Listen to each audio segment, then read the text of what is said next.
नमस्कार दोस्तों, मैं राजकुमार मौर्य प्रखर इंडिया यूट्यूब चैनल में आपका स्वागत है। बहुत बड़ी खबर आ चुकी है उत्तर प्रदेश में होने वाले पंचायत चुनाव को लेकर। दोस्तों, उत्तर प्रदेश में 26 मई 2026 से पहले पंचायत का चुनाव संपन्न हो जाना चाहिए था, लेकिन वर्तमान की योगी की सरकार ने 2027 के विधानसभा चुनाव को जीतने के लिए अपनी रणनीतिक भूमिका के तहत पंचायत का चुनाव नहीं कराया। अब कुछ लोग कहते हैं भाई, पंचायत का चुनाव ना कराने से बीजेपी को, योगी जी को क्या फायदा होगा। तो दोस्तों, फायदा जो होगा उसको तो मैं बता दे रहा हूं, और भी जानकारी इस वीडियो में आपको समझना है। जैसे आपके गांव में किन किन आधार पर आरक्षण की नीति तैयार की जाएगी, कौन कौन सी चीजें शासन के द्वारा मांगी गई हैं और कहां तक पिछड़ा वर्ग आयोग की रिपोर्ट पहुंची है, यह भी जानकारी इसी वीडियो में आपको देंगे। सबसे पहले दो शब्द आप सुन लीजिए। मामला है विधानसभा का चुनाव फरवरी में होगा। अगर पंचायत का चुनाव पहले होता तो बीजेपी में जो जुड़े हुए कार्यकर्ता हैं वो भी चाहते हैं कि भाई हम जिला पंचायत बन जाएं, ब्लॉक प्रमुख बन जाएं, प्रधान बन जाएं, बीडीसी बन जाएं। क्या कोई समाज सेवा के लिए थोड़ी जुड़ा हुआ है, सब अपना लाभ लेने के लिए जुड़े हुए हैं। और भारतीय जनता पार्टी की सरकार में जो कार्यकर्ता हैं दोस्तों, उनको ज्यादा कुछ मिला नहीं, ना के बराबर कुछ नहीं मिला। तो जाहिर सी बात वो चाहते हैं कि भाई हमको टिकट मिले, हमको समर्थन मिले, हमको विधायक समर्थन दे तो हम विधायक को वोट दिलवाएंगे। तो इसी डर से दोस्तों सरकार ने चुनाव नहीं कराया, क्योंकि 10 दावेदार हैं तो समर्थन एक के तो मिलेगा पार्टी का, चाहे जिला पंचायत में हो, चाहे बीडीसी में हो, चाहे प्रधानी में हो, चाहे ब्लॉक प्रमुखी में हो। आप लोग सोचिए, तो बाकी 9 विरोध करेंगे विधायक का, क्योंकि विधायक स्थानीय होता है, और विधायक का विरोध करेंगे, विधायक को अपने ही बूथ पर हराएंगे। तो भारतीय जनता पार्टी की हालत तो ऐसे खराब हो जाएगी। इसीलिए चुनाव नहीं कराया गया। इसमें सपा का भी फायदा है, सपा में भी यही होता, हालांकि वो विपक्ष में है।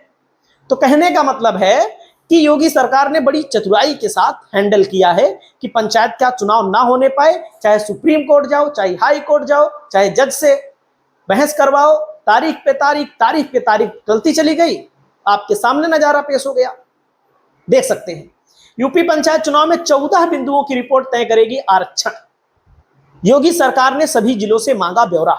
14 बिंदु मांगे गए हैं सभी जिलों से। क्या क्या मांगा गया है? 14 देख सकते हैं, मैं आपको दिखा भी रहा हूं।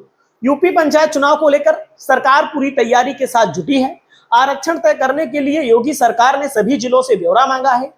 आरक्षण की अंतिम सूची शासन से जारी की जाएगी। देख सकते हैं, यूपी में ग्राम प्रधानों का कार्यकाल समाप्त हो चुका है। योगी सरकार ने प्रधानों को, ब्लॉक प्रमुखों को, जिला पंचायत अध्यक्षों को प्रशासक बना दिया है। पंचायत राज विभाग रिपोर्ट तैयार कर शासन को भेजेगा। 14 चीज क्या क्या है दोस्तों मांगा गया है सरकार की तरफ से। आरक्षण को तय करने के लिए ग्राम पंचायत का नाम बताइए, जैसे आपके ग्राम सभा का नाम, ग्राम पंचायत का नाम। ग्राम पंचायत का कोड भी होता है दोस्तों, पहचान का विवरण भी होता है, कोड संख्या भी होती है, उसको भी मांगा गया है। ग्राम पंचायतों की कुल जनसंख्या भी मांगी गई है कि कितनी जनसंख्या है, ओबीसी की कितनी संख्या है, कितनी एससी की है, कितनी महिलाओं की है, ये सब भी मांगा गया है।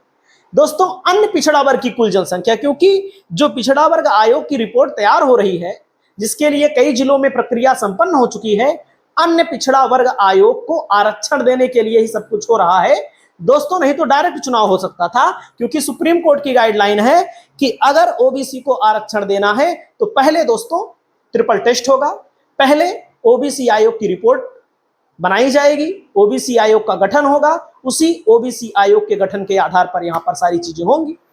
एससी की जनसंख्या दोस्तों, जैसे कि एससी हो या ओबीसी हो, आप सभी साथी जानते हैं कि ओबीसी को 27% आरक्षण मिलता है, 21% एससी को मिलता है, लेकिन जहां पर ज्यादा ओबीसी की संख्या होगी वहां पर ज्यादा आरक्षण नहीं मिलेगा।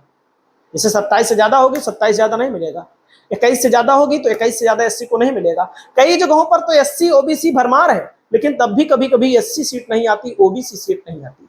दोस्तों, यहां पर देख सकते हैं ग्राम पंचायतों में कुल वार्डों की संख्या कितनी है, यह भी सरकार ने मांगा है। एसटी आबादी दोस्तों सोनभद्र मिर्जापुर के इलाके में ज्यादा है, तो वहां पर दोस्तों एसटी को सीट मिलती है। दोस्तों, पूर्व में आरक्षण की स्थिति क्या रही है, पूर्व में कौन कौन सी सीट आई है, इसको भी सरकार के द्वारा मांगा गया है। पिछली बार किस वर्ग के लिए आरक्षित सीट, ओबीसी के लिए आरक्षित थी, एससी के लिए थी, महिला के लिए थी या सामान्य थी, जिस वर्ग के लिए आरक्षित थी उसको मांगा गया है। महिलाओं के लिए आरक्षण का विवरण मांगा गया है कि महिला के लिए सीट कब कब आई।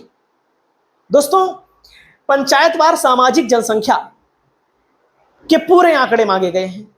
दोस्तों, आरक्षण निर्धारित करने के लिए आवश्यक अन्य स्थानीय अभिलेख, जो भी आरक्षण को निर्धारित करने के लिए अन्य अभिलेख की जरूरत पड़ती है, वह भी मांगा गया है।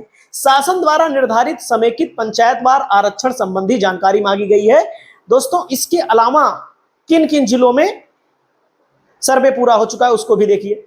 देख सकते हैं, यूपी में प्रस्तावित त्रिस्तरीय पंचायत चुनाव के लिए ग्राम प्रधान, क्षेत्र पंचायत और जिला पंचायत पदों पर आरक्षण तय करने के लिए 14 बिंदुओं की रिपोर्ट मांगी गई है, जो कि मैंने आपको बता दिया। दोस्तों, दरअसल ग्राम पंचायत, जिला पंचायत, ब्लॉक प्रमुखों का कार्यकाल पूरा हो चुका है।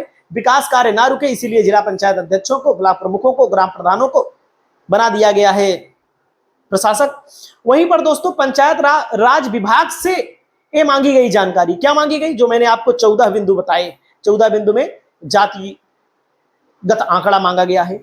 अंतिम सूची शासन के द्वारा जारी होगी। और मैं आप सभी साथियों को इस वीडियो में यह भी बता दूं कहां कहां पर सर्वे का काम पूरा हो गया है। आप देख लीजिए, यहां पर उत्तर प्रदेश पंचायत चुनाव फरवरी तक तैयार हो पाएगी, पिछड़ा वर्ग आयोग की रिपोर्ट। अब तक 11 जिलों का भ्रमण हो चुका है। दोस्तों, 11 जिलों का भ्रमण हो चुका है, देख सकते हैं। त्रिस्तरीय पंचायत चुनाव में पिछड़ा वर्ग आयोग का आरक्षण तय करने के लिए गठित समर्पित पिछड़ा वर्ग आयोग की रिपोर्ट अगले वर्ष फरवरी तक तैयार हो जाएगी।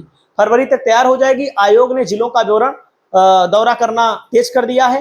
पंचायत निकायों में पिछड़े वर्गों का प्रतिनिधित्व का अध्ययन किया जा रहा है, जिसको मैंने शुरुआत में बताया। आयोग के अध्यक्ष हाईकोर्ट के सेवानिवृत्त न्यायाधीश राम अवतार सिंह के मुताबिक प्रदेश की यह रिपोर्ट भविष्य में सभी राज्यों के लिए मानक दस्तावेज का काम करेगी। और किसी भी राज्य में अब तक पंचायत निकायों में ओबीसी आरक्षण के लिए इस तरह की कोई रिपोर्ट बनाई नहीं गई है, ओबीसी आयोग के अध्यक्ष का कहना है।